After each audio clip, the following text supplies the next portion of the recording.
হয় আমাৰ ওচৰত দুজন ষ্টুডেণ্ট আছে আপোনালোকে দেখা পাইছে হয় আপোনালোকে কেনে ফিল কৰিছে মানে আমি ফেল কৰিছোঁ 99% ফেল কৰিছোঁ কিন্তু মেইন কথা কি জানে যদি এক্সামটো হ'লে ইয়াতকৈ আমি বেছি পাৰ্চেণ্ট পালোঁ হয় যদি এক্সামটো হ'লে ইয়াতকৈ আমি বেছি পাৰ্চেণ্ট পালোঁ হয় আমি যিমানকৈ পঢ়িছিলোঁ পঢ়া হিচাপে আমাৰ ফলাফল আমি আশা কৰা হিচাপতে আমি পোৱা নাই যদি অলপ এক্সামটো হ'লে ভাল হ'ল হয় টেনশ্যন নল'বি এইবাৰ তুমি যে হাই ছেকেণ্ডেৰীতে তুমি কি ক'ব বিচাৰা মই মানে মোৰ ৰিজাল্টটো ভালেই হৈছে বেয়া নহয়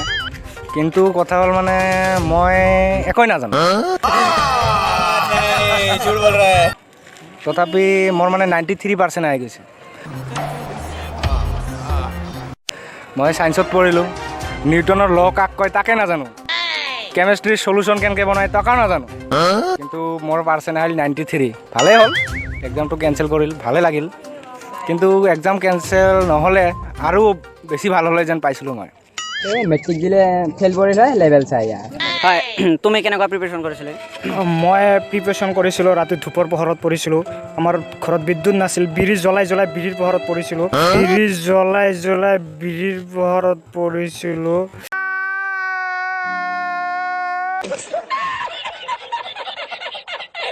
ইমান কষ্টকৈ পঢ়াৰ ফলতো আমাৰ এক্সামটো কেঞ্চেল হ'ল যদি এক্সামটো কেঞ্চেল নহ'ল হয় মই 100% মই 200% নাম্বাৰ লৈ উত্তীৰ্ণ হ'লোঁ হয় মই 200% নাম্বাৰ লৈ উত্তীৰ্ণ হ'লোঁ হয় হয় আপোনালোকে দেখা পাইছে যে আমাৰ ওচৰত দুজন ব্ৰিলিয়েণ্ট ছাত্ৰ আছে ইহঁতে পৰীক্ষা হ'লে কিমান উন্নত হ'ব পাৰিল হয় আপোনালোকে নিজে জানে এজন ছাত্ৰ আৰু কৈছে যে পৰীক্ষা হ'লে 100% নহয় 200% ভাল হয় হেঁতেন কিন্তু দুখৰ কপাল আপোনালোকে জানে যে কৰোণাৰ সময়ত সেইকাৰণে পৰীক্ষাসমূহ কেঞ্চেল হ'ল হয় এইবাৰ বিৰতিৰ পিছত আকৌ আমি উভতি হ'ম এতিয়া আমি পৰৱৰ্তী নিউজলৈ আগবাঢ়িছোঁ